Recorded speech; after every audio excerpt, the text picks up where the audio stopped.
to imagine all life as you know it stopping instantaneously and every molecule in your body exploding at the speed of light. Total Protonic Reversal. Protonic Reversal. Protonic Reversal with your host, Conan Neutron.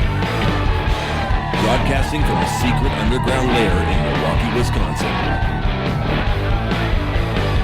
A gigantic middle finger to everything that is rock about music, rock and roll, and corporate power. The thing is, though, if you don't laugh, you're going to go on a killing spree with sharpened nails. Confidence of a hero or a fool. I wasn't exactly certain which. Could not be more professional. It's only one I choose to devote my life to. That's okay. It means something. It means something. And take that away.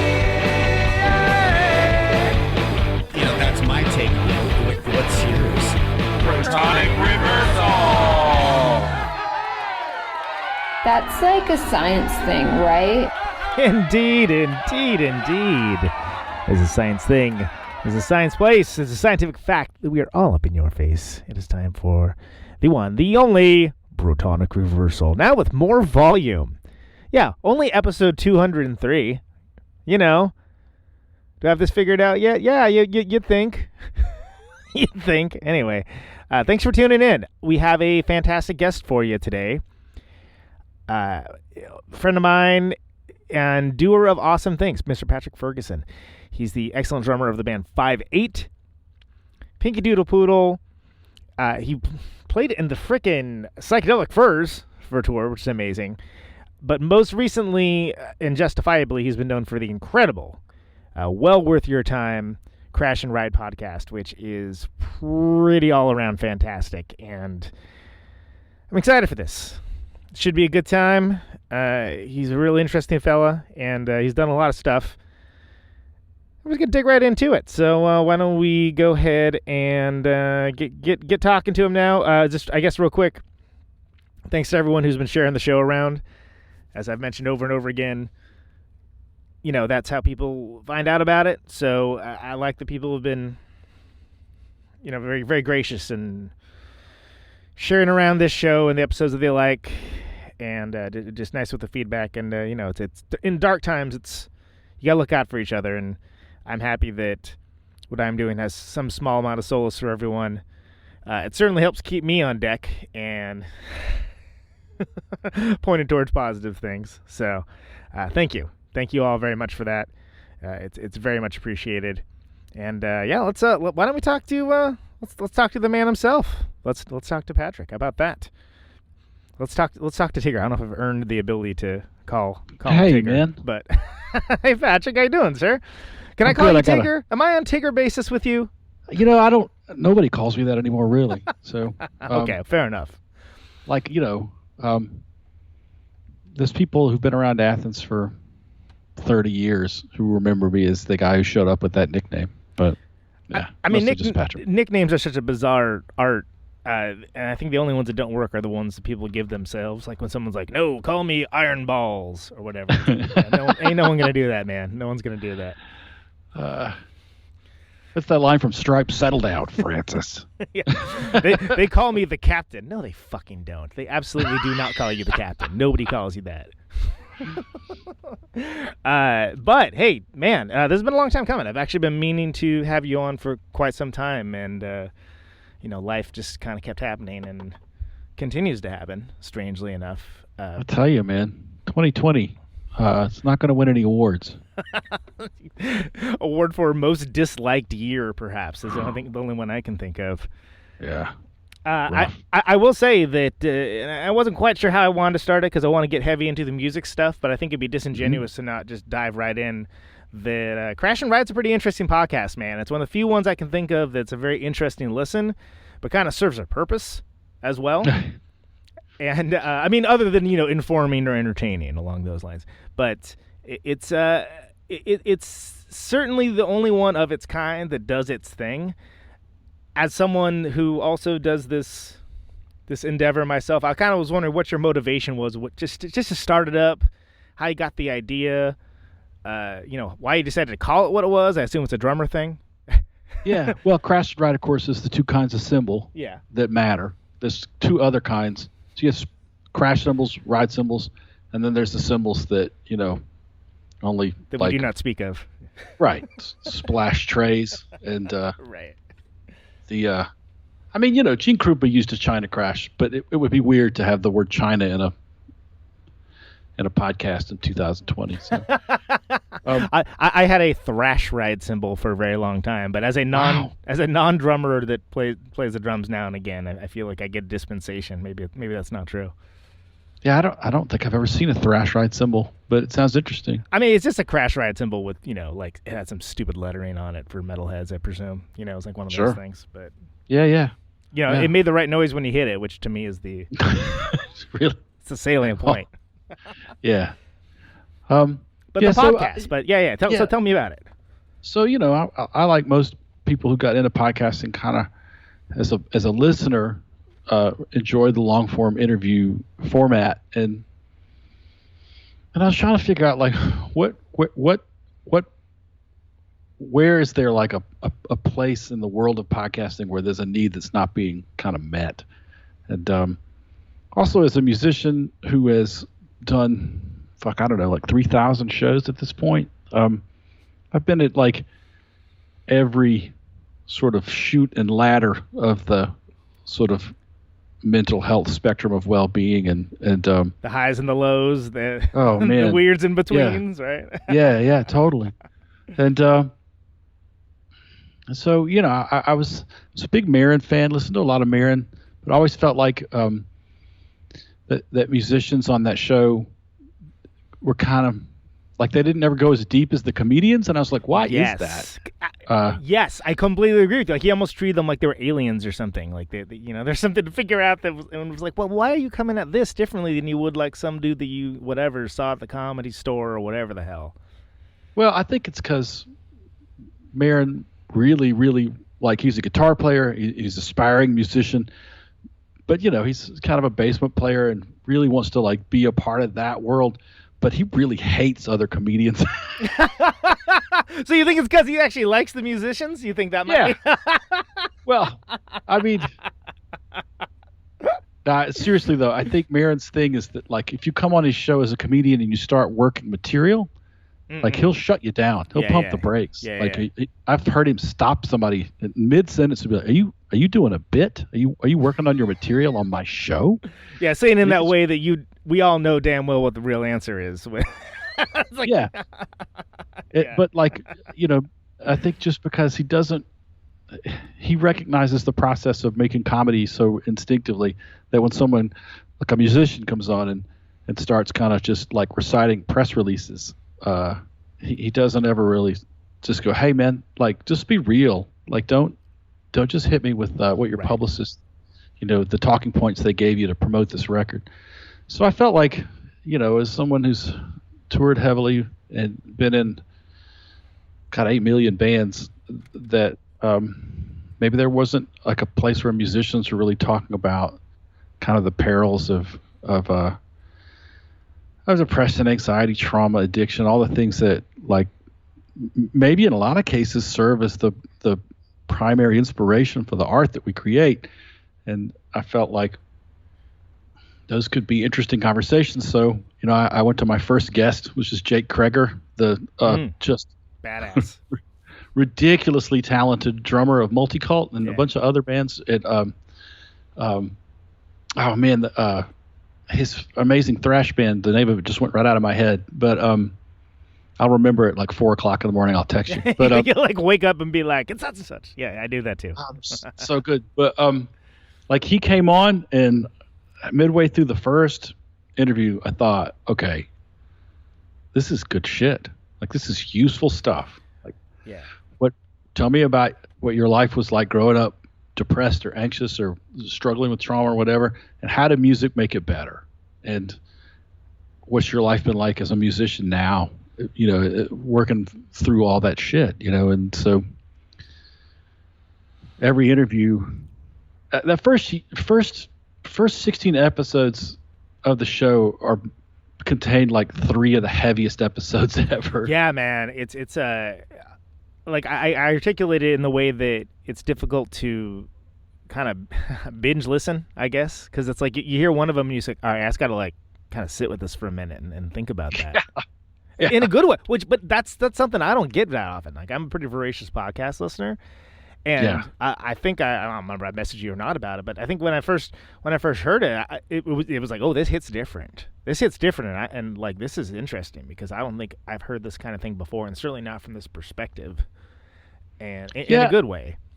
When do you listen to podcasts? Like, what's your sort of like, oh, I do it at the gym, or I do it when I'm driving to work, or when is your podcast listening time? It's certainly not driving these days. That's for damn sure. But yeah, well, that's why I'm asking. I'm just sort of curious. I listen to podcasts while cooking, while cleaning. A lot of times, I'll throw them on if I'm doing like band admin stuff. You know, like sending out orders or whatever, some kind of mindless activity that I want to help pass the time with. But it's always something where I will, if something occurs that's going to like take my attention away, I always pause it. I don't just let it go, always. And the reason why is because I never throw anything I'm not interested in listening. Kind of, I guess the same thing's true with music. But with music, I feel like it's a little easier to let it wash over you sometimes. Yeah. And when something, especially with your show, just because what's being discussed is so... I mean, to say that it's serious says that there's an impertinence or lack of serious nature with other things, but it's serious business, man. I mean, and it's something that's, what I appreciate is that all this stuff is like stigmatized and never discussed, and never, or if it's discussed, it's alluded to, like very, very, just kind of vaguely, like fill in the blanks yourself.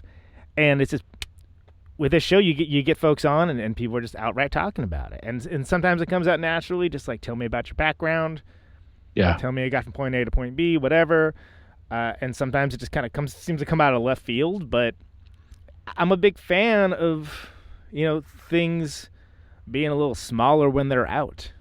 And I feel like the show does that. And it's effective. And but it's not heavy-handed. And that's the thing. It's other shows that can...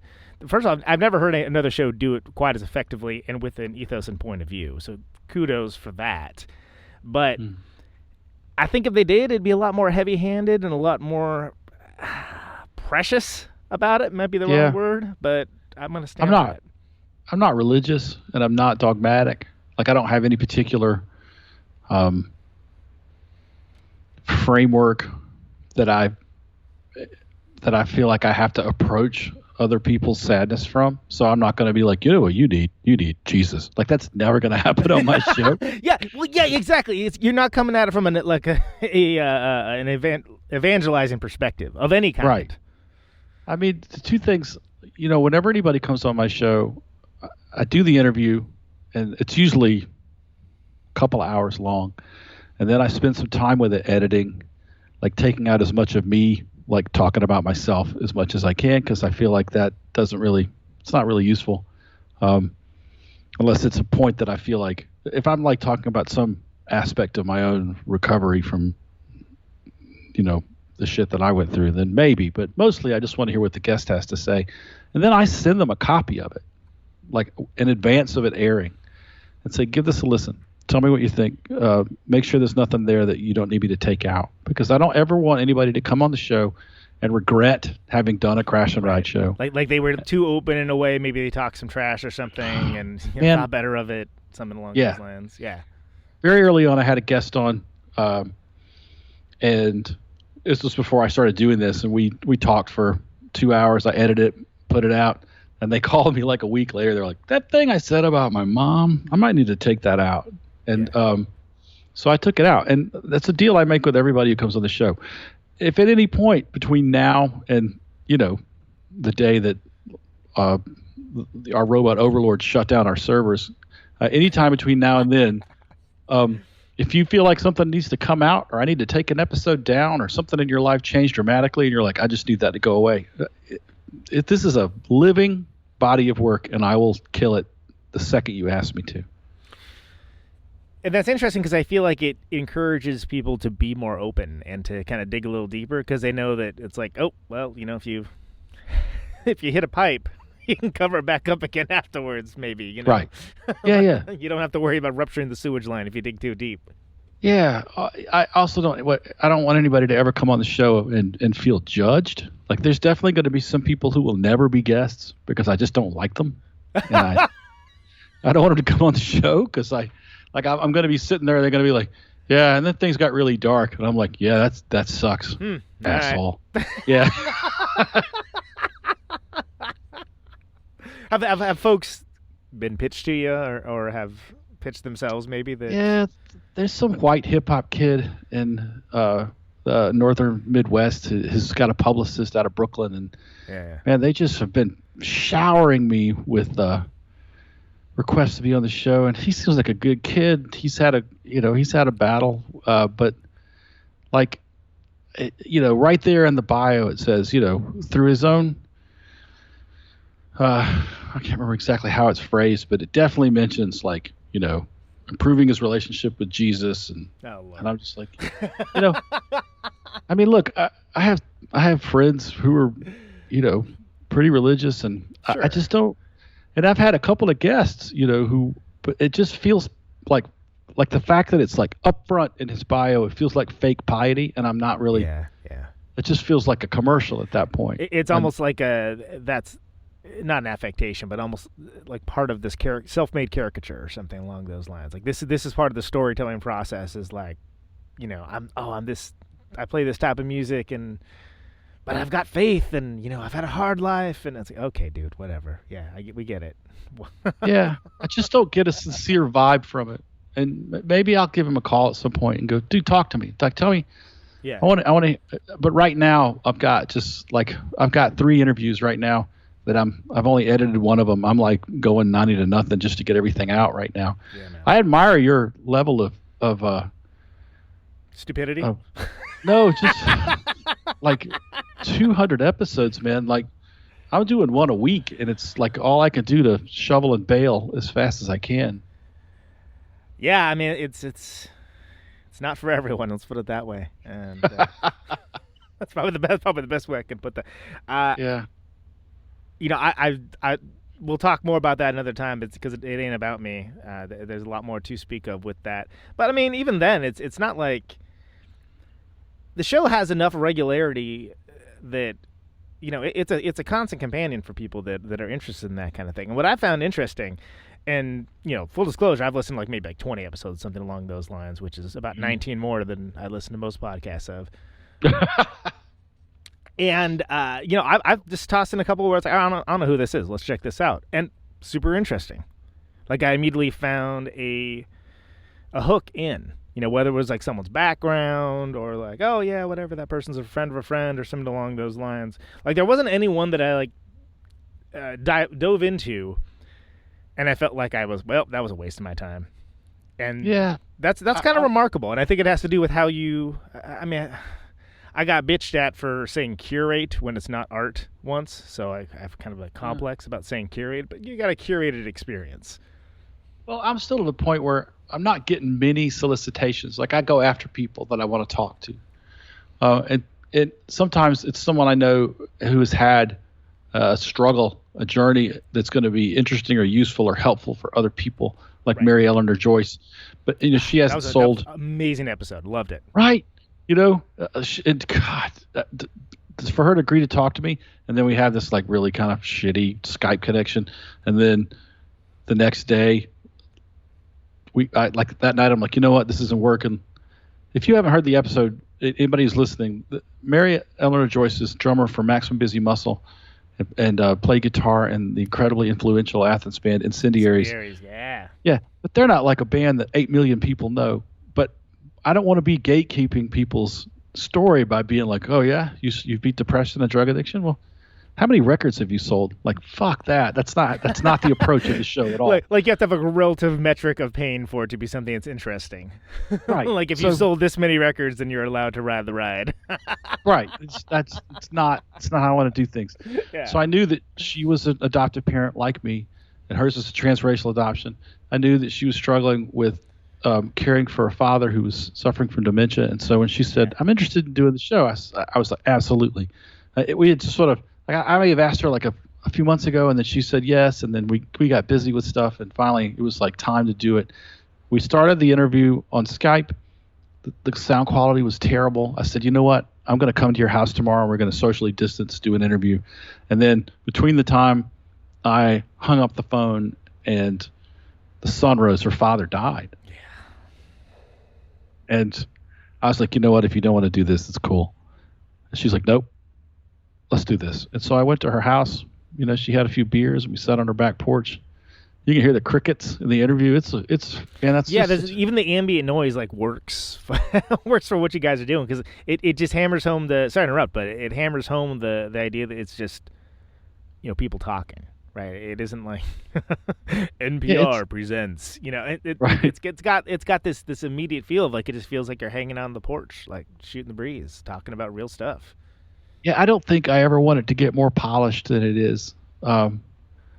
Maybe Evan Rowe, his episode is one of the rawest human media experiences I've ever had. And I talk about it in the intro to the episode that like he was so low key and so quiet and so we were sitting on the floor of an apartment up in, I think it was Durham or Raleigh. I can never keep the Triangle City straight, but I thought, man, when he was telling his story and how bad it had been, I thought this dude is not okay, you know? Yeah. And I was really worried about him until we got to the end of the episode and he started talking about a treatment for his depression that was working.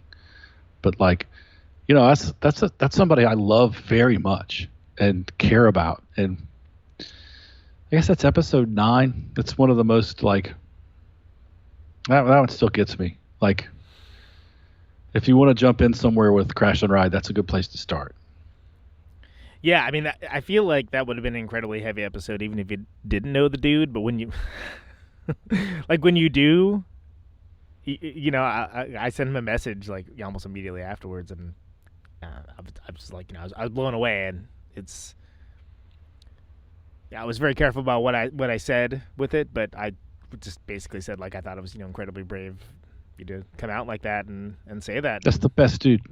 He's the best dude. Oh yeah, absolutely, and amazing player too. I mean, and not just like the most world class drummer, but I'm like, this son of a bitch is good on guitar too. Are you kidding me? Like, really? Unbelievable guy. Like, superhero. Astoundingly good human being. Like just the best. Love that dude. Yeah. But then also, you know, it's you wouldn't necessarily know that he has those kinds of thoughts and those kinds of feelings and that kind of struggle going on. Because, you know, what was that saying go? You never know what's going on in someone else's life or some, you know, whatever. I'm paraphrasing this poorly, but you know the one I'm talking about. And yeah, but I mean, it's like a weird, like, secret handshake. When I'm in the room with someone who's been in it, like, I can tell, usually, because they're just so much like me. I feel instant kinship. Yeah. And I talked to Evan like 10 minutes for the first time we met, and I was like, this guy's going to be my brother for life. Right. Yeah, totally. No, that's, you know, it's crazy you say that, because when I was talking to Alan Johannes, I was talking about that feeling of just like, you just know. Like, sometimes some people, you just meet them, you're like, we're going to be close. We're going to be buddies. And I just know this immediately. We spoke 2 words to each other. And like, I just know that like, you're going to be an important person in my life. It's a wild, wild thing. I mean, that brotherhood is part of why the whole Crash and Ride thing exists. Because I run into these like musicians that could be noise rock guys or punk guys or Americana guys or hip hop artists that I've worked with, and like that's my family. Like, my wife joked once that you're going to be king of the sad boys. I'm like, sad. I've heard like, worse titles. Yeah, I was like, sad girls too, babe. Yeah, I was gonna say, why are we gonna be sexist about it, huh? Yeah. Well, and but also a lot of this comes from a lifetime of playing music and the people you know as fellow travelers, and you know, in some cases, folks in the trenches with you. You know, you forge a kind of friendship that is quite hard to describe for people that have not lived that life, because it somehow goes beyond friendship. Yeah. It's a deep affinity. And you have, I mean, and really would. I mean, we could just eat up the whole time talking about Crash and Ride, but you've had an incredible career in music that goes way back.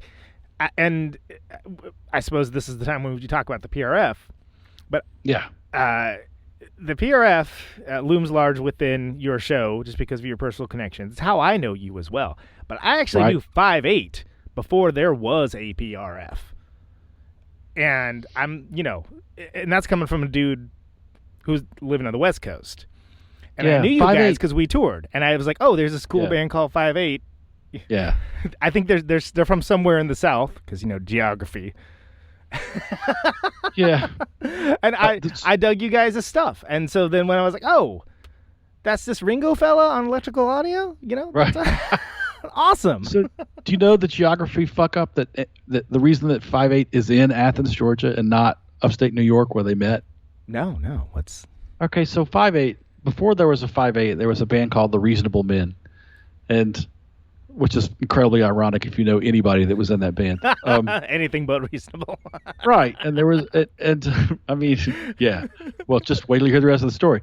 So Mike Mantiani, Dan Horowitz, the guitar player and lead singer and bass player of 5/8 respectively, were in The Reasonable Men, and there was a member of that band named Dan, another Dan. And Mike, if you listen to his episode, I think it's episode 30, he talks about his schizophrenic breakdown, and like they had gone, right, he withdrew from college and went back to Long Island where he was from, and The Reasonable Men kind of went into a brief period of stasis where nobody knew what was going to happen. And in that break in activity, Dan Farnes got a rental truck, loaded all of The Reasonable Men's equipment up, and drove all the way to Athens, Georgia from Binghamton, New York, where they had met at SUNY Binghamton. And they had called everybody, on payphones because that's how it was done back then. Yeah. Right. Yeah. It said, I've moved to Athens, Georgia, where REM is from, and we're going to become Michael Stipe's favorite band and become rich and famous. I always appreciate a very specific goal. Yes, well. And all the more so when there's an element of absurdity to it. But right. So the rest of The Reasonable Men were like, fuck, we got to get our equipment back. So they loaded up a rental truck. So he gathered everyone's equipment up and just drove it down and didn't tell them what was up until it was already done, huh? No. Okay. But here's the funny part. These guys are all New Yorkers, like Long Island, Brooklyn, upstate. Nobody's from anywhere outside the tri-state area. And they're like, okay, how far could it be? It's probably like 7, 8 hours. And then if it's east of Atlanta, Atlanta's got to be on the ocean like Atlantic City, so it's got to be a beach. So they got swimsuits and towels and sunscreen. They pooled their money and had enough gas money to get down and back if it was 8, 9 hours. And of course, from upstate New York to Athens, Georgia, it's like a 17, 18-hour drive. Yeah. They were just out of money. They got here, ran out of money, turned the rental truck in, and we're like, all right, we're going to work long enough to get our money together and move back to New York. And minimum wage being what it is, and Athens, Georgia being what it is, like they're still here. Yeah, so the cost of living being, significantly cheaper than larger metropolitan areas. Yeah, but it pays like garbage, so you're stuck here. Right, like, exactly. But by the same token, you're not getting paid nothing. Yeah, exactly. Once you're in Athens, you're kind of here. And so I came along a couple of years later when the original drummer for 5. So The Reasonable Men broke up over this whole kerfuffle and spun off the 3-piece that became 5/8, and they had a drummer who was in an industrial accident and just leg got all fucked up. Like 3,000 pounds of sheetrock fell on this dude's leg. And he's fine now, but there was a year there where he couldn't play drums. So they asked me to play, and I became their full-time drummer. Ironically, moving down here with the stated goal of becoming Michael Stipe's favorite band ended up working out. 5/8 opened for REM on one of their last tours. So there you go. Don't give up your dreams, kids. Yeah, I was gonna say keep those dreams weird and keep them achievable, and there you go. Yeah. Now there's a docket. Oh, go ahead. Sorry. No, I was gonna say that was around the same time that when you were playing in a band with Vic Chestnut, like really early on, right? Like right before that happened. Is that correct? Yes. It was. I joined a band before I joined 5/8. I joined a band called Angle Lake. I came here for college and then immediately dropped out because I found out that my ADD, I was able to fake my way through a lot of stuff at public school in South Georgia, but university life and my attention deficit difficulties. It becomes a little more difficult as time goes on. Yeah. It's a funny thing. Parenthetically, the same thing happened to my mom.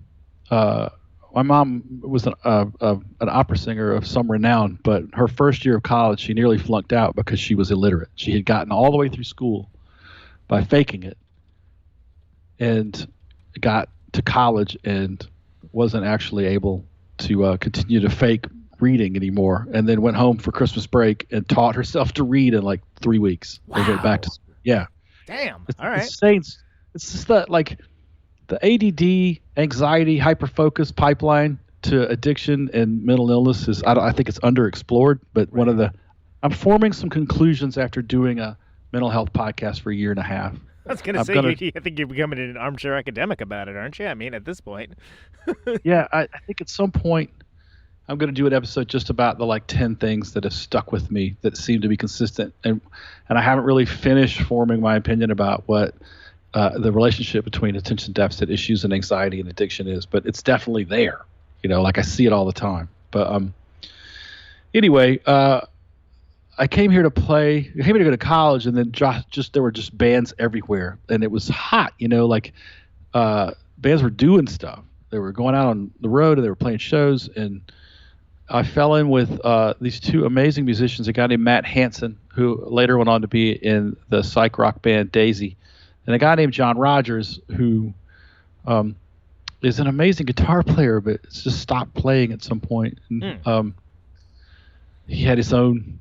I'll let him tell his story. I'm going to get on my podcast at some point because he's such an interesting guy. And they had moved down from Seattle like a year or two ahead of me and had been part of the nascent, what eventually came to be called grunge scene. Right. And so they were really into loud, huge sounding guitars. And me being sort of Black Flag, Circle Jerks, Dead Kennedys fan, just fell right in with them. And we started playing this sort of slower, louder, heavier proto-grunge stuff. And then they were like, we need a bass player. And they were like, we can get Vic. And I had this idea of what I pictured this guy Vic as this monster bass player, because the way they talked about him was so reverent. I was like, this guy, who is Vic? Oh, they're getting Vic? Yeah, it's like one of those names like, oh, it's Vic? Oh, okay, watch out. Yeah. Oh, and God, they were so stoked. Vic's going to be our bass player. And I was like, imagining this black guy with a 5-string bass, Yeah. I had this whole other very naive, very I'm from South Georgia, man. And I had to outgrow a lot of preconceptions about art and race and, and we'll get into that all sometime over coffee, but there's a lot of soft racism about who can play music and who can't in the South. It's a whole fucked up set of, anyway, I don't want to get all that right now. Just suffice to say that I've worked really hard to outgrow a lot of those preconceptions. But when the door swung open, when Vic arrived, and it was this tiny elfin man. Yeah, right. Not in a exactly wheelchair. What you expected. Yeah. Yeah, with a Gibson short scale SG bass in a sleeping bag. I was like, is this Vic? And the band immediately went from being like a proto grunge, super heavy band to being really dynamic. I don't know if you saw any of the stuff. So that band opened for Fugazi. Guy Picciotto saw Vic for the first time that night, and when Guy was the music director for the last Vic Chestnut band before Vic took his own life. Yeah, because he was playing with them and right. Heavily involved with his work. Yeah. What Guy worked so hard to recreate was definitely it was what we were trying to do when he saw us the first time. From that band in Angle Lake. Oh, all right. Yeah, in Angle Lake. So I feel like Guy's realization of it was better because they had a better drummer. I was such a fucking little shit when I was 20.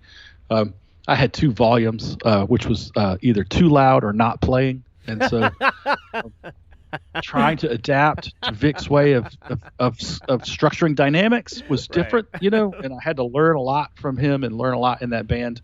But I don't think it's too much of an exaggeration to say that Guy was inspired by that show and went on to recreate it with Vic. It stuck with them. Yeah, it made an impression. Yeah. And especially when someone's got a wide body of work and you have someone that's kind of been there for the whole journey, you can kind of see certain things that maybe other folks wouldn't see if they kind of came in a little like later to the game. Yeah, along those lines. But it's interesting too, because I mean those records they're great. Yeah, so it's super interesting. It's super. It's like almost hard to describe, but like that's some of my favorite bands are hard to describe. So that's that's a good thing in my mind. Vic was sort of legendary. He had been in a band called the La-Di-Das, which also one of the great. I don't know if you've ever heard a Southerner pretend to be impressed by something. They go, well, La-Di-Da. But, the La-Di-Das were a great Americana band that split off into Vic as the solo artist and the guys who became the Dashboard Saviors, a guy named Tom McBride, who's an absolutely brilliant songwriter. Still lives here. I don't know if he plays anymore or not, but, man, Dashboard Saviors are amazing. But Vic, he had a reputation, but he wasn't doing a whole lot, and then Angle Lake happened, and then he had an accident where he was making spaghetti one night, and he went to take a boiling pot of water off the stove and spilled it into his wheelchair and gave himself horrible burns. And and that was the end of Angle Lake. Vic had to go into physical therapy and stuff, and we stopped practicing and kind of drifted apart. But it wasn't too long after Vic recovered from that injury that Michael Stipe took an interest and got with a local engineer, and they made Little, the first Vic Chestnut record. And that was the beginning of Vic's sort of career, or kind of rise to prominence as one of the great singer-songwriters from Athens, Georgia. That's real interesting. Okay, so and then you meet up with Mike and Dan. So what was your first impression of these fellas, these 5'8" guys when they came? The first time I saw 5'8", Mike Mantione was playing a bowling ball Strat. If you look up bowling ball Strat on Reverb, there's a picture of one in the header, and it's Mike's old guitar. You can see where the duct tape was and covered up, like part of the horn or the top of the guitar where his strap was. He had duct tape because he had a shitty strap, and once it was duct taped on, that was good enough, and he left it. So there's sun damage on the rest of the body, and then there's one dark spot. And we traded that guitar for a Gibson at Thoroughbred Music in Tampa, Florida, like a million years ago. But Mike was playing a bowling ball Strat through a Fender Twin that was just dimed, and it sounded like Bob Mold's guitar to me. They were instantly my favorite band. I just loved it. What's interesting, because I don't think that's what I think he played a Flying V through an acoustic, solid state bass head, but somehow Mike's guitar sounded like Husker Du, and I was in for life. You were in, yeah. So it's funny, because one of those things that I feel like, Basemans, Twins, whatever, there's this whole sound that is just like one of those nice old Fenders just cranked to obscene volume, and it's right.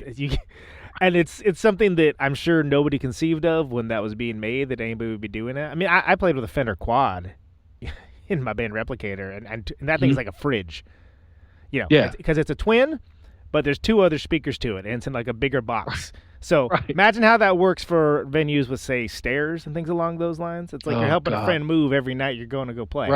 Right. We moved that Twin, and Mike ended up running the Twin. He bypassed the 2x12 and went into a 4x12 Marshall cabinet for a long time. That sounded really good. Closed back cabinet with the Twin.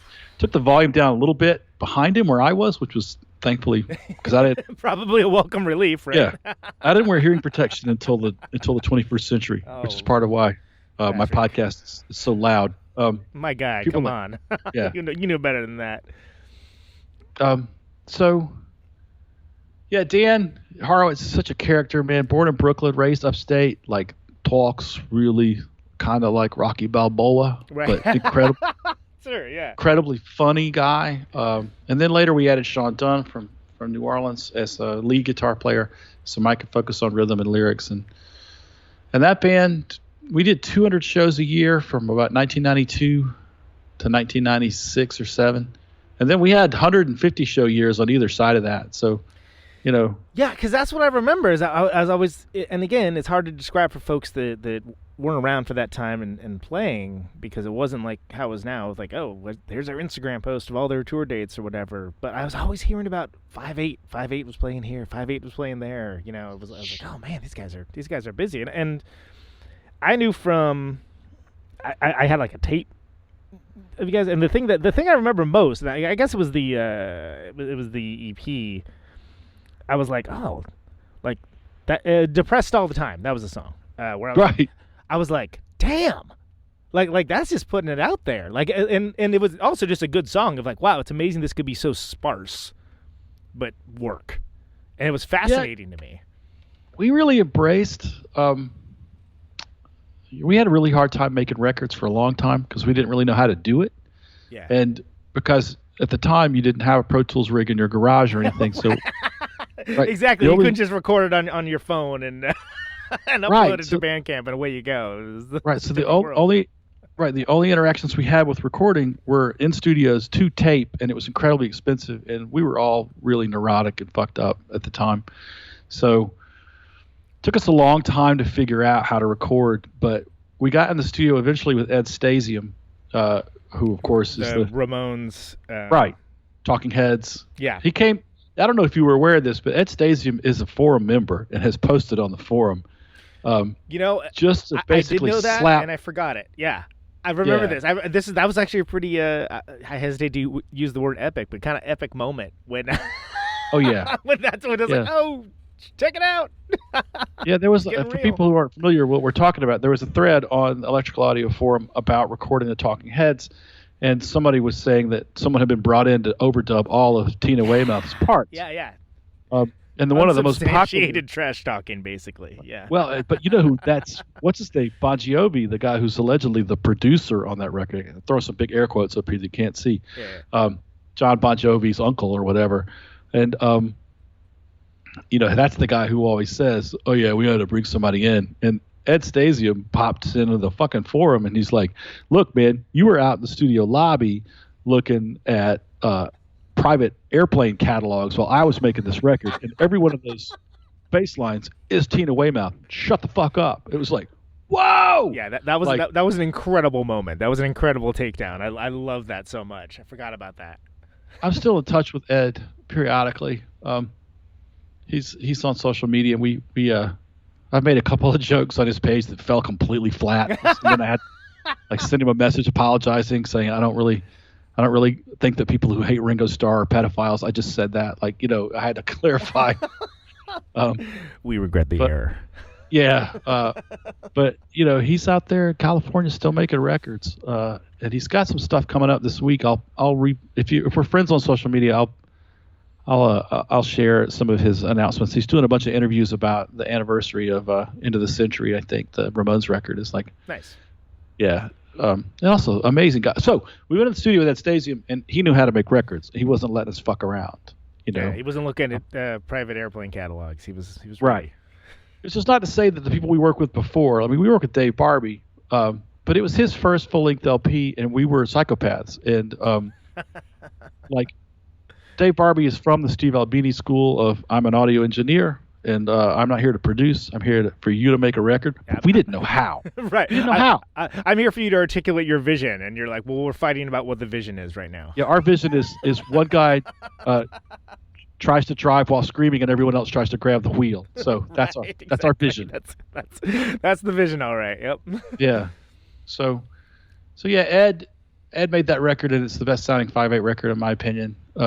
Although I think the best material and some of the best drumming, sadly, is the 5/8 record I'm not on.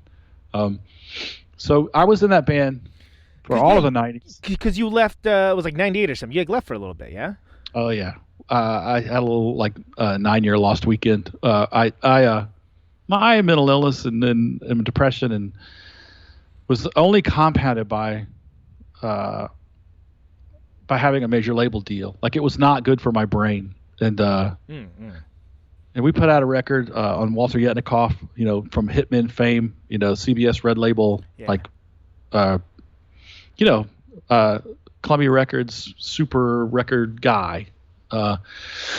we were on his new label, and they sold like 1,000 records after spending literally $250,000 making. Woof. Yeah. Oh man.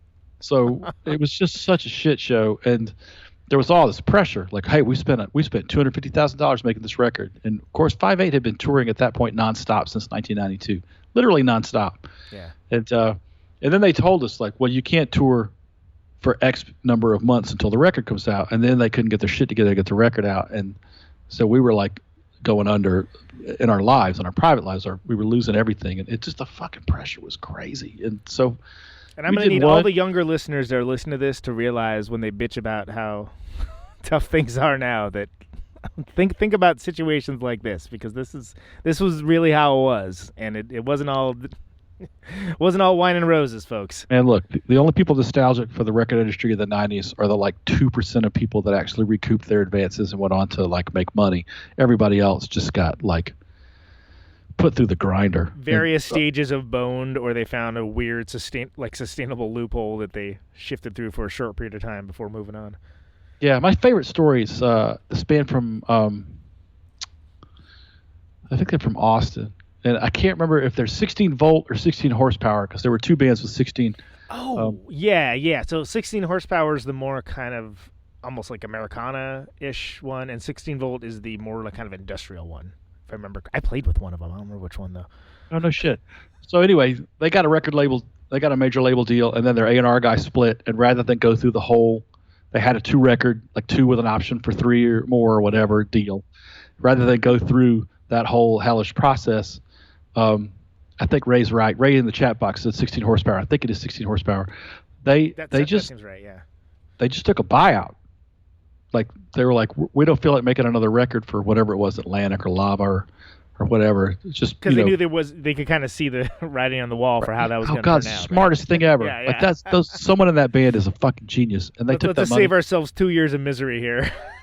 Yeah, and they just built a studio with that money, and became like self-sufficient. I'm so proud of that band. We played with them. Smart as hell, man. That's so smart. I don't remember if we played with them at the Lincoln Tap Room or the Empty Bottle, but it was one of those clubs in Chicago, and they told us that whole story, and I was just like, wow! In the meantime, our lives were being ruined by the expectations of a major label. So, and they're telling you not to tour. And just to be clear, to reiterate, I mean, you're 5 years a band that toured a lot. Like that was the thing. You were known for being like a touring act, you had an audience. Generally speaking, when you got a band and you got a label, it's kind of nice when you can have them tour. It's even better if they want to tour and don't have to be cajoled and like talked into it. But in this case, they were like, no, we don't want you to do that. Man, I hope that next week, everybody. So I just did an episode that hasn't come out yet with a woman from Muscle Shoals named Hannah Aldridge, and she is the hardest working woman in rock and roll right now, and does most of her touring in Europe, and is on the road like 180 days a year. And she's a great interview. We had a really good talk, but right now she's like in an apartment in Murfreesboro, Tennessee, outside of Nashville, like just counting the minutes until she can get back home. Yeah. Staring at the wall, watching the clock tick, tick. Yeah. Tick. She's funny and insightful, and has just got that like fucking punk rock work ethic, even though she's mostly an Americana performer, but like, sleeping in anarchist commune squats in Germany and Sweden and like touring constantly. I was so impressed with her. I'm really glad I talked to her. But so I left 5/8 1998 after it became clear that the label that we were signed to, that we had basically handed our lives over to, wasn't ever going to get its finger out and like do the job of being a record label. Right. And I was burnt and was dealing with my own mental health stuff and quit 5/8 and on I think New Year's Eve of 1999, or New Year's Eve 1998. Like the next day was the first day of 1999, and then I started doing a lot of session work, which was surprising. A more modern rock and Americana stuff than you'd expect from a guy who was basically what would you call the Replacements 5/8, like power pop? Yeah, punk? I mean, it's post punk. It's funny because I feel like all the genre definitions have shifted since like I was working in a record store. I mean, it's almost easier just to say, like, loud, it's kind of weird rock band at this point. But I mean, modern rock used to be a thing. College rock used to not mean necessarily like what it came to mean. But I feel like if you say indie rock now, people think of something entirely different, and it's difficult. But ultimately, a rock band with like kind of with weird influence and powerful live presentation, but kind of a little on the noisy side, but not necessarily like noise rock necessarily. Yeah, it's I mean, there was elements of, we were all listening to Fugazi and listening to Jesus Lizard, listening to Big Black, listening to Shellac, but it wasn't necessarily what was coming through our speakers, Right. I mean, it's almost like, I think 5/8 kind of occupied a similar space, like almost like Arch of Loaf in a certain way, in the fact that... Oh, man, we toured with them. Yeah, and that makes absolute sense, right? Like, there was Common Cause there, but it's like when you say, like, oh, yeah, they're an indie rock band, it's like, but unless you kind of knew at the time, you're going to think it's going to be something totally different, because there's some heft to what they're doing. Like, there's some weight behind that. Yeah. Well, a part of that is just my absolutely bottomless well of rage that I play from. Like, if I ever have to like really shove my way through a show and hit really hard, like, I can always drop the bucket down and be like, oh, look, it's full of anger. So like, there's never any doubt that I'm going to be able to draw from River of Rage. Yep. Yeah. So but you're doing these sessions, and you're and you're playing not necessarily what people would know you from that band, but you learn some dynamics along the way. You kind of learn maybe not you don't have to go 110% the entire time necessarily. Yeah. Eventually, I started going to Nashville some and doing some sessions there. Was the mindset like, I'm just going to try this out and see what happens, or was it, was there even any plan behind it necessarily at all? I mean, I went back to school. I finished my degree that I dropped out of, and then was like, what am I gonna do? There was a long period of time. I think that my first marriage was sort of predicated upon the assumption that I was always going to be like a famous rock guy, and when I like veered sharply off that course, that marriage fell apart, and so I kind of spent a couple of years just wondering if I was a failure. Like, that was really hard. Like, I was, I talked about this in my interview with Victor Krummenacher a little bit, because he left Camper Van Beethoven at the peak of their popularity. And, it's a thing when you walk away from the thing that you're known for.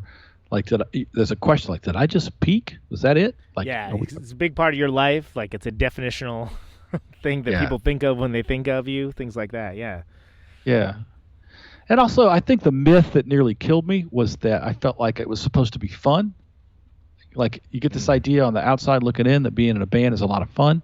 And I'm not going to say that there aren't moments of fun, but it's a lot of work. I mean, if you're going to like try to do a thing, try to make your living as a musician, there's definitely going to be days where you're like, I don't think I've had a hot meal in a week, or, And so, I mean, the year, I think it was 1995. Between New Year's Eve, we played Athens, Georgia, New Year's Eve, and then we played like June 3rd, which is a couple of days after my birthday. And between those 2 days, I slept in my own bed 6 times. Right, yeah. You're just gone that much. You got a place to hang your hat for a couple of days, and then you're back on the road. I would come home. I would sleep for 24 hours because, touring is exhausting. I would just get out of bed to go make coffee and come right back to bed and get up to piss and go back to bed. And then I'd have a day where I would kind of bonk around town and see some people, go to the record store, spend some of what money I had in my pocket because you had to buy music back then. And then right back out on the road, like Sunday morning, like meeting at Mike's house, got to drive to Tallahassee or whatever, And yeah, I mean, I definitely don't regret any of it, but I wish I had in my head that it was a job and that I should be okay with the fact that sometimes there was a lot of, it's going to be more work than it's going to be fun. Yeah, it's going to be difficult. And, but also like one of the things I've learned from talking to a million musicians for Mental Health Podcast and also living in a town with some bands that have done really well is that you don't always stay friends. And, 5/8's been really lucky in that there was a couple of years where we didn't speak after I left the band. Everybody was really mad at me. And I was really mad at everybody. We were really burnt out on each other. And then some water went under the bridge and some time went by, and the guy who replaced me in the band went out to LA for a gig. And they called me and asked me if I could fill in for a few gigs. That was 2007. I've now been back in 5/8 longer than I was in 5/8 the first time. Right, yeah. And we were able to patch up our friendships, and we're now closer, I think, than we ever were. But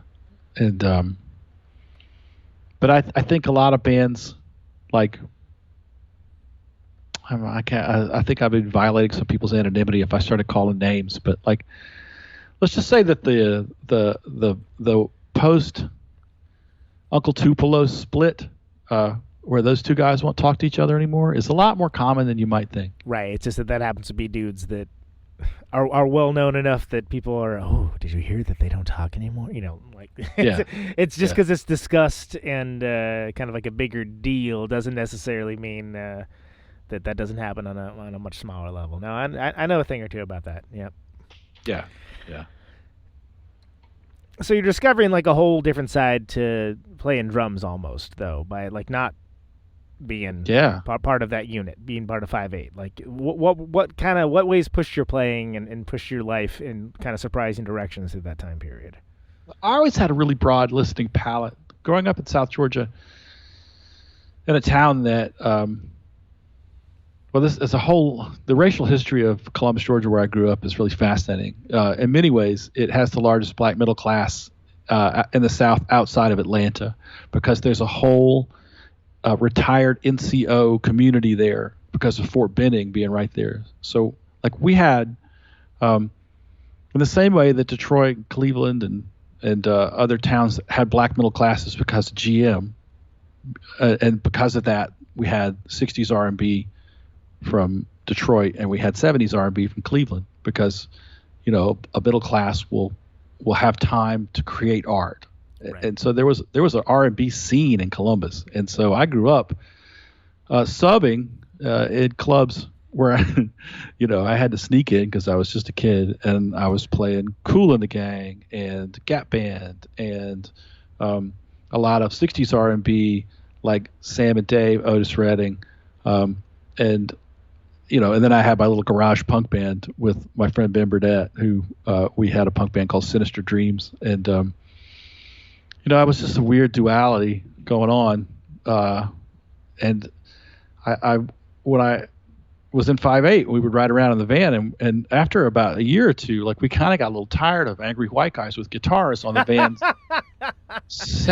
Dudes yelling, as we call it within my camp. Yeah, or my wife calls it mad at dad music. Yeah. Dudes yelling music, mad at dad music, it all amounts to the same. Yeah. So we got really into hip hop and really into jazz. Sean Dunn, the lead guitar player of 5/8, is from New Orleans and is sort of an amateur jazz historian, and so he turned us all into Sidney Bechet and a lot of the early Charlie Parker stuff, and a lot of New Orleans jazz, a lot of New Orleans funk, like the Meters, Lee Dorsey, and I can't help it. I'm Appalachian, but I wasn't born in South Georgia. My family's from North Carolina, and I would go home and spend time with my grandparents. And then there's a little AM radio that they had in the kitchen that would always be playing the Opry. So Kitty Wells, Buck Owens, all that great classic country, Johnny Cash, of course. And I grew up listening to everything and loving to play everything. And if you look at my podcast, like, a guest list is wild. It's because it's not just like, oh, this is representing this style of music. Like, you got folks from all over that are in there, and that's, I think, one of the strengths of that show, because it's a universal construct, right? It's something that folks, whether they speak about it or not, are affected by. And it doesn't matter if you play in a band that sounds like the Melvins or if you play in a band that sounds like Hank Williams. Like, you still are dealing with the same kinds of things. And it is that kind of universal unifying thing, in the way that, frankly, there's not a lot of that in life until this pandemic. Quarantine's pretty unifying. Everyone's in the same boat. Let's be honest, though. Like, classic country music is just rural emo. Like, let's, you know. For sure. Yeah, exactly. Yeah. And, so I ended up kind of learning to play a little of everything. I've never been a great straight-ahead jazz player. And a couple of years ago, I started taking lessons to try to get better at that. And because Brian Blade, I think, is just absolutely brilliant. I don't know if you know him. He's not familiar, no. Drummer and arranger and composer from Shreveport, Louisiana, but lives now in New Orleans, and he's got a sextet. And if you ever have a chance to check out Brian Blade's sextet live at the Chicago Music Exchange, there's like a 21-minute like improvisational piece that they play that is possibly one of the most transcendental pieces of music I've ever heard in my entire life. And I really want to play like Brian Blade. God, I do so much, but I just don't. I don't have those chops, man. It's really sad sometimes. But like. Yeah, I started doing session work, a lot of country stuff, a lot of Americana stuff. There's an artist from Nashville who was sort of a legacy artist. He's one of the 60s guitar players that song Nashville Cats was written about. Just one of the great guitar players of all time. His name's Matt Gaydon. And he saw me play one time. This is one of my favorite stories, and it's going to sound like I'm trying to blow my own horn here. But it's just such a crazy story. I was in a southern rock band called Southern Bitch. We played on top of the mountain in Boone, North Carolina. I think it was Boone. Anyway, after the show, this guy came backstage, and he had this wonderful accent. He sounded like a cross between an old hippie and a Kentucky colonel. And he walked over to me, and he's like, "Hey, man, I really love the way you play drums, man. You remind me of an old friend of mine." And at the time, I was going through my divorce, and I was in a really low place. And I've talked about this on the forum some. I was like, I'm going to just play like Kenny Buttrey, the Nashville session guy he was part of the Stray Gators who played on the Neil Young album Harvest. And like, there's places on that record where I think he's literally sitting on his right hand. It's just kick, snare. Like sparse in a way that like, I was trying to capture that feeling where you just run out of gas at the end of every measure, like where the one takes forever to drop on the next measure because it's just so world weary, because that's where my head was at. So I'm playing a southern rock band where I get to really stretch out that set of skills, but also like they had some rockers too, so I could like use some of the 5/8 stuff that I developed as a skill set over all those years. But Southern Bitch plays in Boone, and this sweet old hippie guy's like, "Man, I'd love for y'all come up here and jam sometime." I'm like, "I'd love to. I'll come up and sit in with your Grateful Dead band or whatever, man." Yeah, whatever you're up to, yeah. Yeah. And so like 6 months goes by, and I get the call, like, "We're working on a record for this singer-songwriter girl I like. Just come on up and play, man." And like back then, you print the directions. I remember it well. Yeah. MapQuest. But I follow the directions right up to the front door of Blackbird Studios in Nashville, Tennessee, which is, for people who don't know, is the fucking room. Like it's the 64-channel SSL. That's the place. Yeah. Yeah, and I walked in the door, and like, there's this old hippie dude, Mac, behind the console, and like it was a knee knocking. I just got the yips so bad. I was like a pitcher who comes in the 11th inning, starts throwing balls in the backstop, like I could barely play. We finally took a break, and I was like, "Mac, what am I doing here, man? That's Oddly Free. That's the fucking guitar player for the Dixie Chicks." And I'm in a session with this guy. He's like, "Man, you don't worry about a thing, man. I like the way you play, you know." So I stuck it out, and it was cool. But like, by the way, the friend of Max that I reminded him of was Kenny fucking Buttrey. Like they had been best friends. No joke. Wow. Yeah. Like I had been doing my best Kenny Buttrey imitation, and apparently I got close enough and I caught the attention. close enough to make it fly, huh? Have you seen? I realize this podcast isn't just about the PRF, but there's a thread about Kenny Buttrey on the Electrical Audio forums where I talked about how much I loved his playing, and Tim from Silkworm, Tim Midget, talked about how much he loved Kenny Buttrey, and then Kenny Buttrey's daughter pops up in the thread. No joke, because wow, joke. That's wild. Okay, no, Yeah, I think I missed that one, which is funny because just Buttrey looks like it's buttery, Buttrey, and yeah, she was just thrilled to death that people were saying nice things about her dad all these years after he passed. Yeah, of course, yeah, that's awesome, yeah. man. That's so, but it's great to have that. You know, someone's got like gonna vouch for you, right? They're gonna Mac used me on a bunch of sessions. give you big ups, give Yeah. Sometimes, especially when you're dealing with situations where like maybe you're in your head about stuff and not being your own biggest advocate, to have somebody on the outside be like, no, you got this. Like that's huge. Can we talk about that for a minute? Getting in your own head when you're trying to play in a new situation. Oh yeah. I mean that's a real. It is real. The Psychedelic Furs gig, I got called for that gig. That's what I was going to ask next. Yeah. Next, by the so way. Wednesday night, I get a call from Hugo Burnham from Gang of Four, and he's like, Tigger, he's one of the people who still calls me Tigger. Desperately needs you for something, man.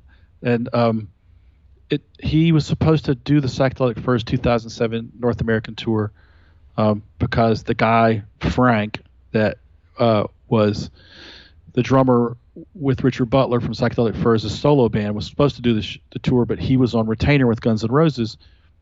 Hugo was supposed to come in and play, and then Hugo's father became gravely ill with pancreatic cancer, and his prognosis will not survive the summer.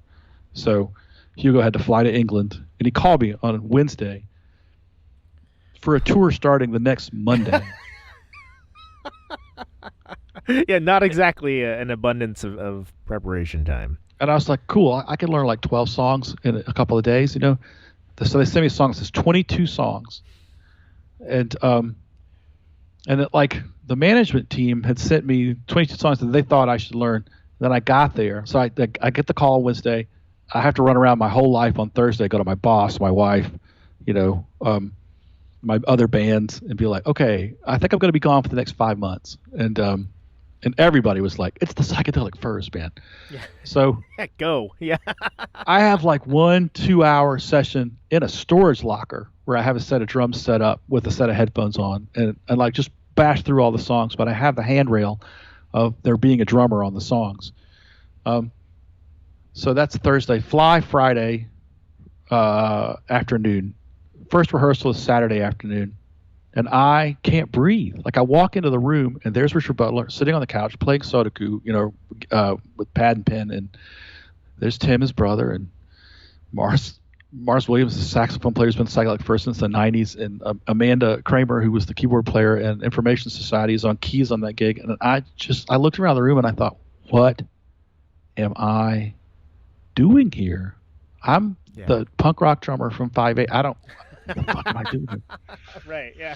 Because I walked into a record store in like 1983 or 4. I was like 16 years old, and I walked in the front door like a Southern Rock, AC/DC, Iron Maiden, heavy metal kid, and there was a record playing, and instantly changed my life. I was like, what is this amazing music? And it was Talk, the Psychedelic Furs record. I couldn't believe how much I loved Richard Butler's vocals instantly. And then here I am. It's just like 20 years later, and I'm right. I'm in the band, and you got to reconcile those ideas that this is this music that you listen to, this is this band you like, and then you got to reconcile the idea of you're playing and like you're there, and what that means. I went straight up my own ass, just like got scared and could not calm down, and I blogged about it. I used to have a weblog at wasuvi.com, WASUVI.com, and I haven't updated it in years. But there's a whole Psychedelic Furs tour diary from that experience, and I was not in a good place. It took me a minute to settle down. Like by the third or fourth show, things were starting to click. But the first couple of shows, man, I was fucking shaky. And I bet there was a moment where they were like, oh, God, we're going to do this guy. Like, you know, but then, like by the middle of the tour, it was just running like a Swiss watch. But yeah, I struggle with anxiety a lot. When I talked to David Pajo in this current episode of Crash and Ride, I asked him because he played with a bunch of his heroes. Oh, yeah. He was at one point two at the same time, two of his favorite bands. Yeah, Tortoise and Stereolab. And I asked him, like, were you nervous about that? And he said, nah, they were just friends of mine. You know, to me, they were peers. And I was like, yeah, I was not a peer to Richard Butler. Like, I was just, by the time that tour was midway through, I had settled in and was just like every night felt like $1 million playing President Gas. Come on, man. I fucking love that song so much when I was 15. And, you know, Love My Way. I mean, every night we would come out and do Pretty in Pink as the encore or near the end of the set. And, you know, the first few of those guitar chords ring out, and like People 15 just flip out. I'm sure. Yeah. Conan, 15,000 people would go insane. Yeah. I've never experienced anything like that, and I would not pretend to ever think that I felt like I deserved it, even for a minute, to be up there. But like, I was on the ride for a minute, and it was amazing. So, I had some of the same kind of yips stuff. Last year, I was out with Chuck Leavell from the Allman Brothers and the Rolling Stones. Yeah. And that was nerve-rattling. I don't know what the solution is. I mean, I can write charts and I can practice and all that, but there's still a moment on stage where my heart's racing and I have terrible imposter syndrome. So, well, I appreciated that, you had the episode with Fez where you went into that, and I thought that was a really powerful episode. Yeah, Fez Rousey, Chicago musician, plays like all those instruments that you see hanging on the walls in music stores that are frequented by people who drink more tea than coffee and are from, like the Baroque ones. Yeah, oud, these crazy, like that guy can play anything with strings on it, and plays guitar like a champion with crazy diatonic tuning. I don't even know how to describe it, like some crazy Middle Eastern scale, and he just makes it just. He's so talented, speaks like 6 languages, and I did not expect that guy, one of those brilliant human beings on the planet, one of the most absolutely lightning fast minds I've ever met, to be like, yeah, I have terrible imposter syndrome. It's like, what? So that's why episode 4 of Crash and Ride is April Fools of 2019, where I talked to Fez about imposter syndrome. Some of the most talented people I've ever met will quietly confide to you that, like, they often wonder, like, what am I doing here? Why am I up here? Yeah.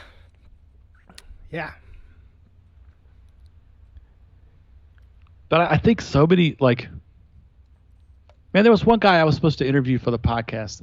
You asked me who I've turned down. I've turned down 2 people. One of whom I just never responded to, and the other who I just flatly said I'm not interested in talking to you. But there's one guy who apparently had some anxiety and depression, and we're trying to line up a time for me to talk to him, because until COVID-19, I did 90% of these interviews in person. I wasn't really a big fan of the phone interview. I've been forced to kind of go over to the Skype side because I can't go sit with people, but I was trying to get on the same page and be in the same room with this guy. And I don't know, I found something about the guy kind of off-putting as I was sort of following him on social media, and he was talking shit about some of the gigs that he'd gotten. And I was like, he was too good for these gigs. Huh. And I was like an ego? bruh. Yeah. Yeah. Oh, yeah. Like whatever the opposite of imposter syndrome is. I guess it's called the Dunning-Kruger effect. Right, I think that would, there you go. Yeah, and then the straw that broke the camel's back is he started like some anti-Black Lives Matter, pro-Trump bullshit. I was like, eject. Like, you're not coming on my fucking show. Sorry. And but more than like that, I mean, I could probably find something to talk about with a guy who is maybe we could actually have a conversation and could help him see how wrong he is. But the thing I found really off-putting was that I just, like, anybody who thinks they're too good for a gig, I just don't connect with the people like that. Like, I'm so grateful every opportunity I get to sit down and play music that I don't want to ever feel like I'm slumming it with a bunch of other musicians. It's just dumb. Can you talk a little bit about the most incredible Pinky Doodle Poodle and how that all came to pass? Because come to realize we haven't actually talked about that band at all yet. Pinky Doodle Poodle is a as they describe it, high energy rock band from Tokyo, Japan. It's all the words in that sentence are true. Yeah, George and Yuria. George is possibly the greatest guitar player I've ever played with, and I've played with some fucking like serious players, but he's just so good. And Yuria plays, an EB0 Gibson SG bass and sings at the same time, and is just an absolute like tiny hurricane of a human being on stage. And they opened for us with a different drummer, a really amazing drummer named Jake Haggard, who now is in the process of moving out to Fort Worth, Texas, to work for the rodeo. No shit. Wow. Okay. Yeah, he's a really good drummer. They opened for 5/8 in Tampa, Florida, at the New World Brewery, which is a place we've played for years. Tampa has always been a good place for 5/8 and will continue to be so once quarantine ends. But they came out, and if I had one iota less confidence in 5/8, I would have been like, all right, let's just go home. There's no way to follow this band. They are so good. It's like one of those things where the band's so good that you're like, well, damn, all right. Yeah. Like, that was great, but okay, let's roll. Yeah. Jesus, they were good. And Jake's a great drummer, metal guy. So just, those crazy shredder chops that even in metal carry over to the drums too. And, man, I was just absolutely transfixed. And I thought, this is one of the greatest bands I've ever seen. And then, they were sort of trying to work out where they were going to live, because they were sort of staying with Jake. At the time, he was maybe talking about moving to Indianapolis or Nashville. And Dan was like, you can come to Athens, stay at my house. And fuck if they didn't do it. They drove straight through at the end of that tour. Showed up at Dan's house, and they asked me to play drums with them. And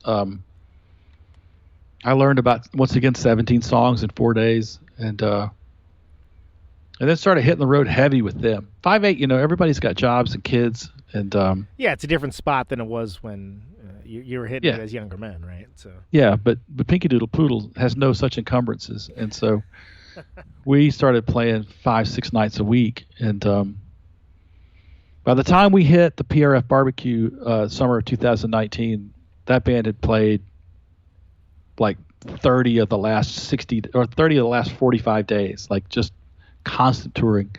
And they're both such great performers and great players. And we played that set, and we rolled in on the second day or third day of the PRF barbecue, unloaded all the merch, played the set, and then the next morning packed up all the merch. We sold exactly $666 worth of merchandise. I forgot about that. That's amazing. Yeah. And then went on to, I guess, Milwaukee next, wherever we went. It wasn't Milwaukee. I don't think they played Milwaukee yet. But, yeah, unfortunately, by the end of that summer, they had run out of their original visa and had to leave the country and reapply to get their new visa. And so they were out of the country from, late September until the end of February this year. And then we were supposed to go to South by Southwest. I was going to play, I think, 4 shows with Pinky Doodle Poodle that week, 3 or 4 shows with 5/8, 2 shows with this trip-hop band from New Delhi that I met when 5/8 played in India called Komarebi, and then 3 or 4 shows with another band from New Delhi called Men Who Pause. And what's that? It's 12, 15, I don't know how many gigs I was supposed to play that week. And so Pinky Doodle Poodle, we had 3 practices. We never missed a step. We just dropped right back in, smoke and practices, learn some new material, ready to go. And then they canceled South by Southwest because of the coronavirus. So they are sitting they're renting a room from a friend of mine, and they are unable to tour and unable to play. And their visa is up in June. It sucks. A whole man. raison d'etre for coming. Yeah. You can't do it. There's just on ice right now. We did a couple of little fundraisers so they didn't starve to death. We sold some flyers from a show that got canceled that was a really cool flyer that Sean Dunn from 5/8 did. And they're going to put some merchandise up on the Crash and Ride website soon, so you can buy Pinky Doodle Poodle t-shirts and vinyl and stuff. But, man, this whole quarantine thing is just fucking bogus. It sucks. It is, and there's a cost to it that I think we're not necessarily going to be immediately apparent. And so when quarantine started,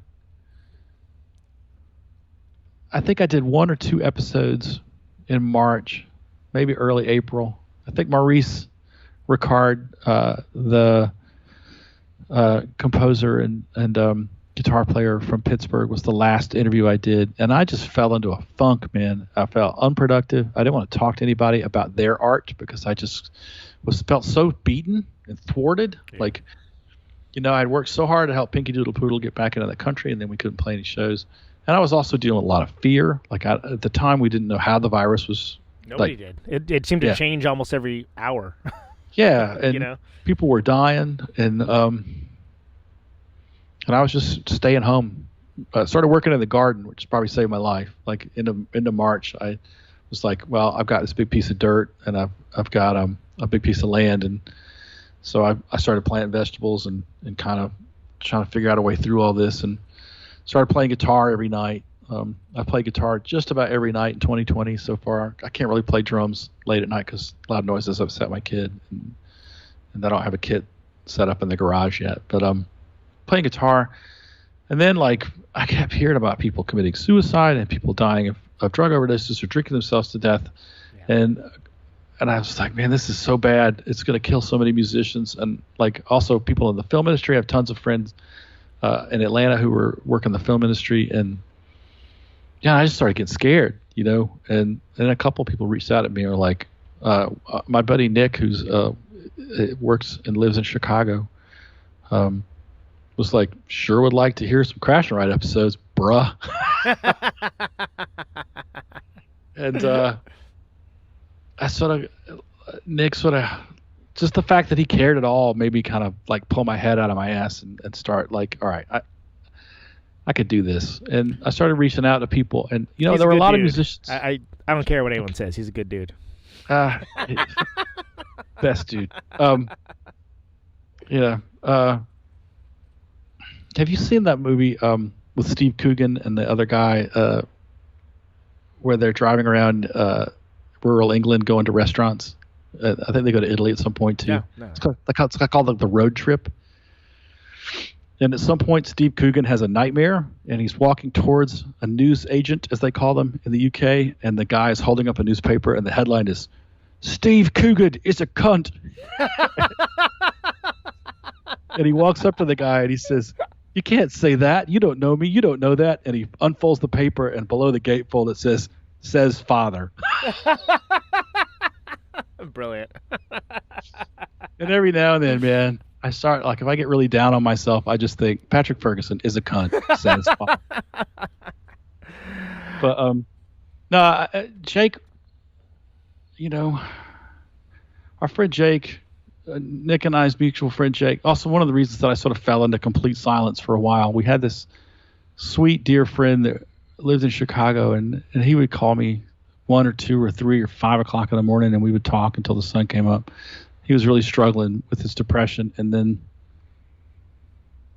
he texted me that last week before the COVID curtain came down and we all had to start staying home, I subbed for Erica Rickson, my favorite drummer in America. I subbed for her in the band Motherfucker, my favorite rock band in America.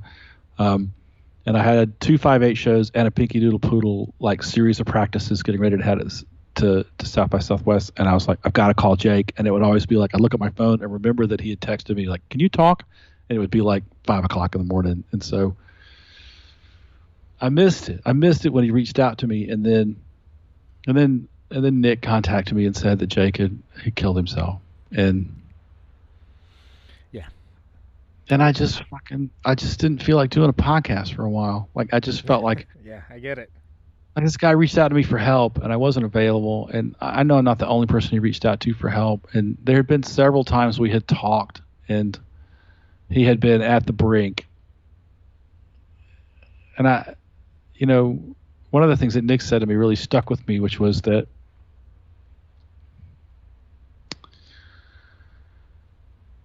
while I felt like I had failed him and that he had killed himself, Nick said, no, man, just you and the friends that did talk to him kept him alive longer than anybody ever thought that he'd stay with us. Right. And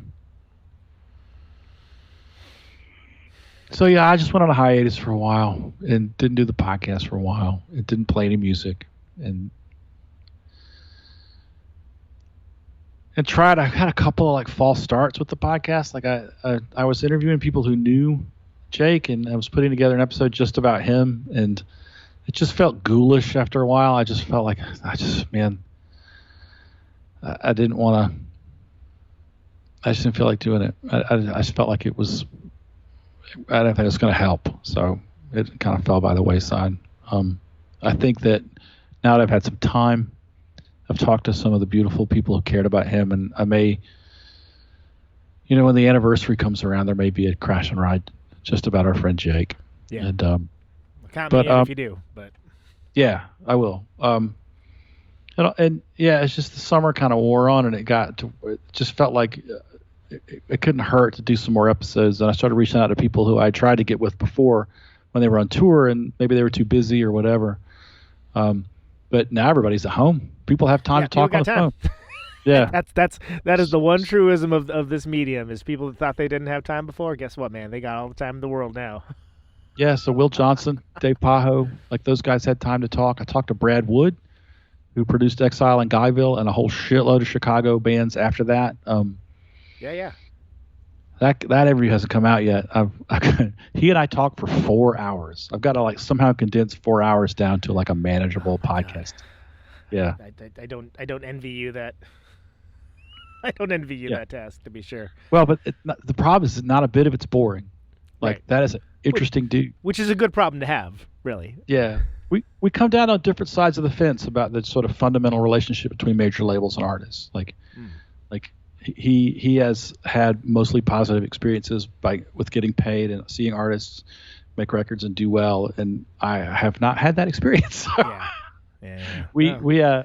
But I still like the guy a lot, and I think that both of our perspectives are just informed by our experiences, and it's just we have different experiences. But man, he's a good guy. Patrick, it's been great having you on. I feel like there's even still a lot of stuff we left on the table. Like we didn't even talk about the 5/8 documentary. I don't know. Is that 5/8 documentary was supposed to debut at South by Southwest, which was canceled. Yeah. What's going on? Is it going to be going to streaming stuff? Like, are we waiting for? Well, interestingly, like one of the people who saw it in pre-screenings is. Can I talk about this? I think I can talk about this. If you hear me say this and you're not sure if you're standing in the room with someone who might be a lawyer, maybe don't talk about it. One of the people who worked on Some Kind of Monster for Metallica, as an editor, saw it and was like, "I love this film, I love this band, but I could maybe touch the editing up a little bit." And so it's in their hands now, and it's being re-edited by just a true champion. And I mean, everybody who's been involved in it has been amazing.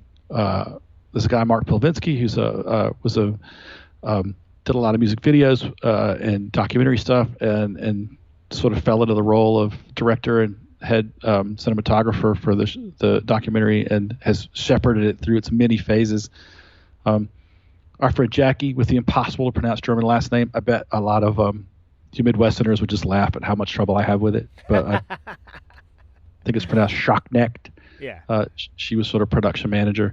There's a guy named Jeff Melkonian who was executive producer, and they've all worked really hard. But I don't think I can talk about this new editor. I don't know what the situation is with that. But it's going to be amazing, and it'll probably come out sometime in 2021. Maybe it'll be at next year's South by Southwest. I don't know. I don't know what's going to happen. Well, I guess we'll see. I always close out. I'm eager to see it when it does. Let's put it that way. I always close out the show. I ask people one question, which is just, why do you do what you do? I'm not a huge Bukowski guy because I feel like I have my drinking problem. I didn't make a career out of it. But there's a great Bukowski quote about writing, and I think it applies to a lot of art. Like, if you have to do it, if it just erupts out of you like a volcano, if you don't do it, if you just like are absolutely driven to the point of desperation by not doing the thing, in my case playing drums or recording, I like to make records too, or the podcast, if it feels like your head's going to explode, if you don't do it, then do it. But if you just got your toe in the water and you're like, this might be fun, fuck off. Like,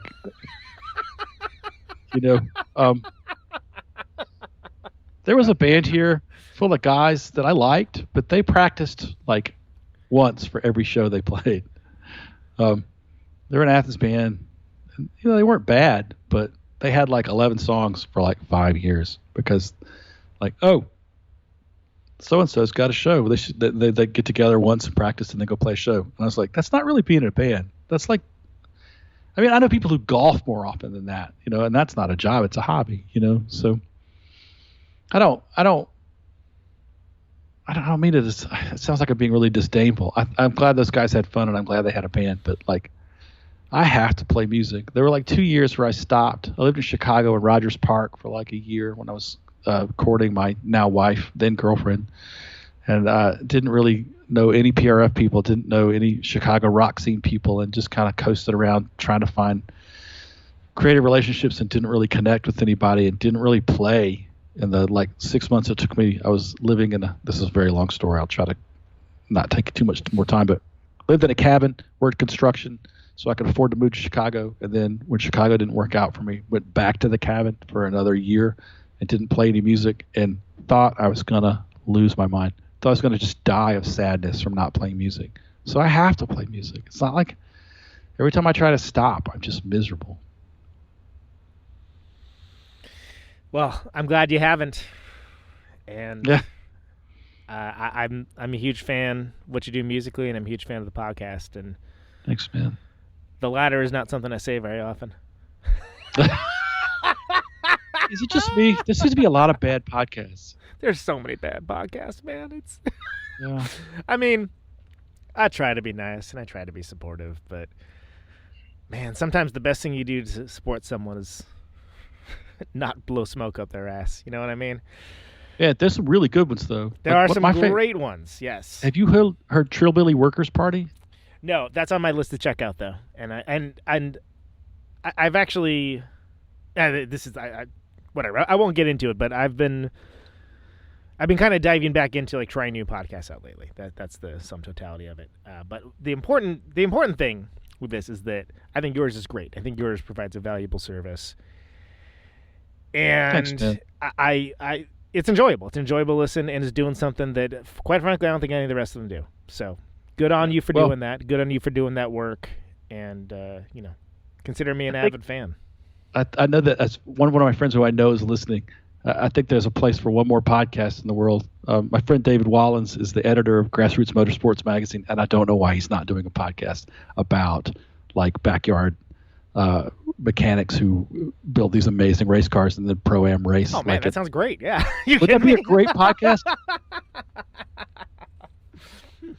Well, anything that come from a strong position from someone with authority about a subject, I always like a lot. And one of the reasons I think Crash and Ride works is because you have spent this lifetime in music, and you have a close relationship with mental health and awareness of it, and that shines through. And people, you can sniff out a BS artist.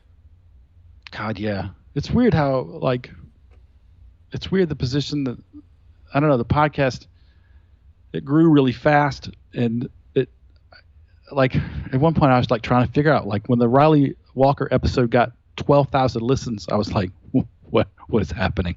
Yeah. Who are these people? Yeah. Why does anybody like this podcast? And Fez Rousey of all people like talked me down out of my tree. He was like, look, there's only a tiny handful of people in the country who both have the facility to talk about mental health issues and have also played 3,000 live shows. Like, you're the dude.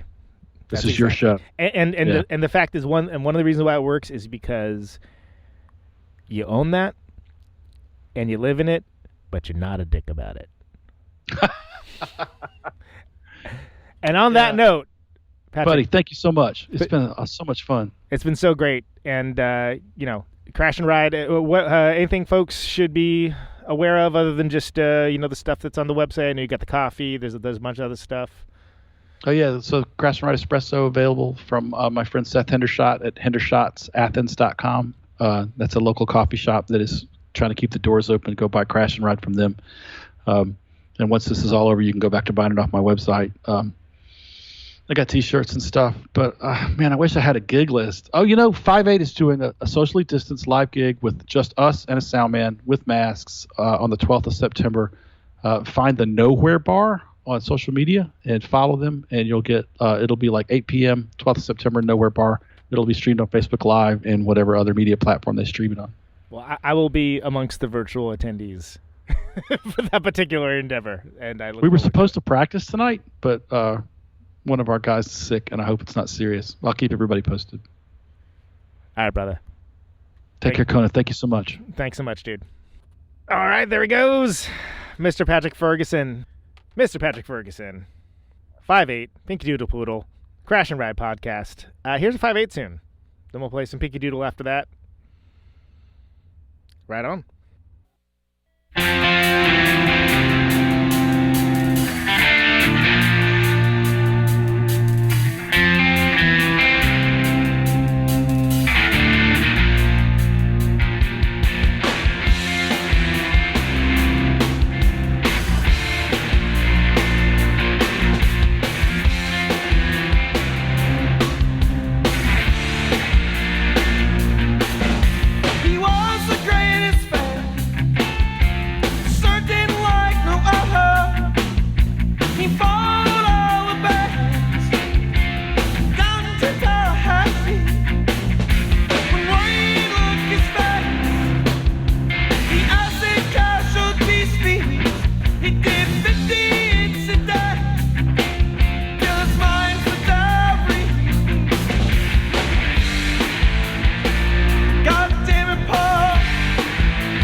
Doctor used the dental chart, identify my body from the jaw. No, it's impossible. What happened to me that day? And my girlfriend was only 16 years old and she read eulogy. Just a paragraph on page 7B of the Journal of Constitution. Some say suicide. Take me with you. Why you can't hide yourself from fear. God damn it, Paul. You're the death of us all. God damn it, Paul. You're the death of us all.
right, that's 1, 2, 3, go, Pinky Doodle Poodle. I don't believe that's actually Patrick on the drums there, but I wanted to play something that kind of gave you, really people just the barest glimpse of what that incredible band is like live, and the fierce nature of what they do, especially with Patrick playing for them. It's a force of nature. That's a hell of a band. A hell of a band. Before that, we had the Mighty 5/8 with Goddamn It, Paul. That is off of the 1992? Yes, 1992 record. I Learned Shut Up. Both those are songs by bands Patrick Ferguson is in. What a cool guy. That's long overdue. Should have done that a long time ago. Call him back. And, of course, the incredible Crash and Ride podcast, which I really can't recommend enough. As we come to the close of our broadcast day. He's doing good work, that Patrick. This is my farewell transmission. Name of the show is Conan Neutron's Protonic Reversal. It airs on Radio Nope, radionope.com. Signing off. Generally 8 a.m. Eastern. 8 a.m. Mr. Jesus. and Mrs. America and all the ships at sea.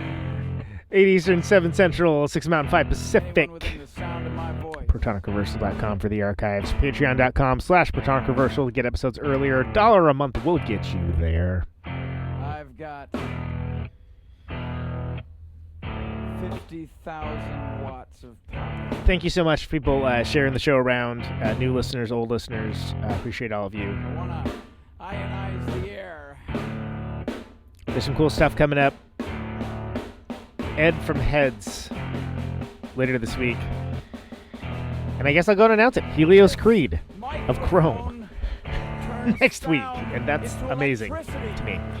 Anyway, thanks for listening. Stay safe. And of course, as always, Route 128, you're dark and lonely. take it easy. I got my radio on. Can you hear me now? Can you hear me now?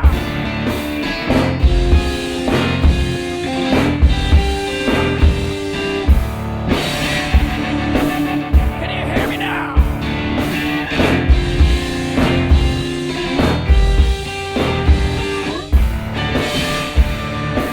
Can you hear me now? See the radio.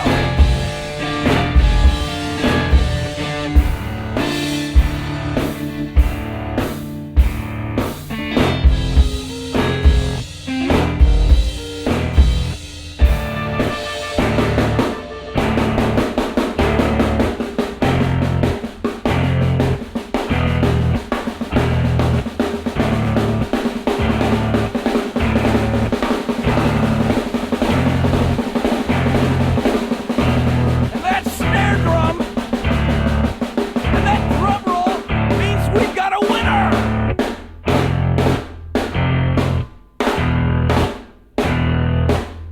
If you're the fifth caller, or any caller at all,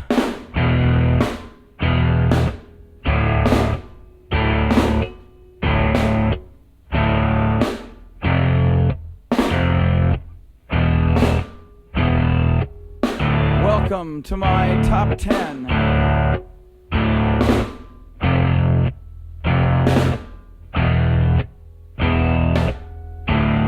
I'd like to thank our sponsor. But we haven't got a sponsor. Not if you were the last man on earth. She was prepared to prove it. This one goes out to a special girl.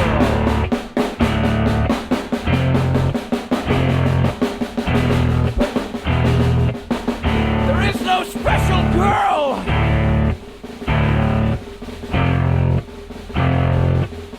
It's the end of radio. The last announcer plays the last record. The last what? Leaves the transmitter. circles the globe in search of a listener. Can you hear me now? Can you hear me now?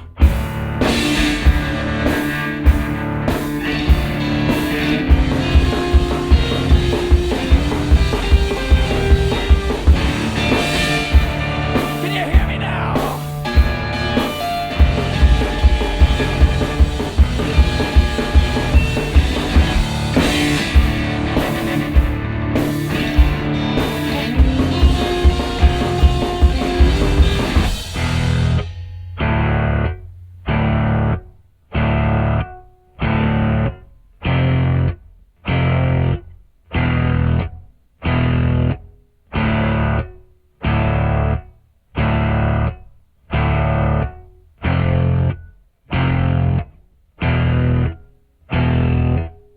Is it really broadcasting if there's no one there to receive?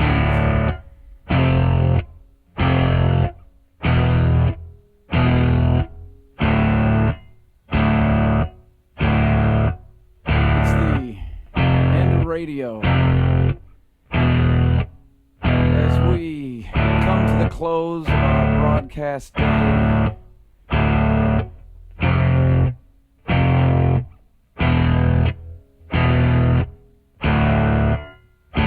got my radio on.